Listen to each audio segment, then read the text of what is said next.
trying not to drive a car off the bridge. Just how close did the American financial system come to complete collapse?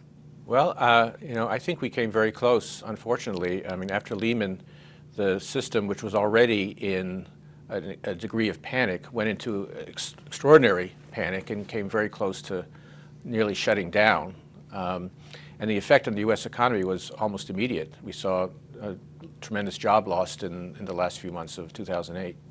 Now, you were able to save that insurance giant, AIG, but you were not able to save the bank Lehman Brothers. And the public perception at the time was that you just let Lehman fail. But was it the case that actually you couldn't save them?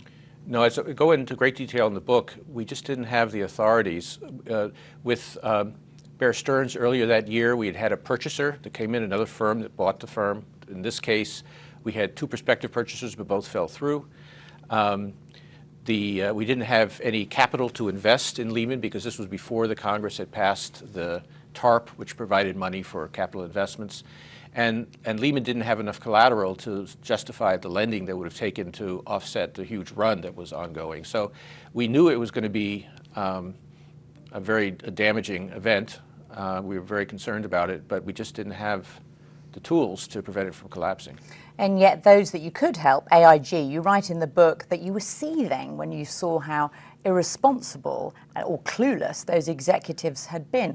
Do you think that those people leading that company should have faced some kind of penalty for what they did? You have to make a distinction between bad decision-making and criminal decision-making. They're not necessarily the same thing.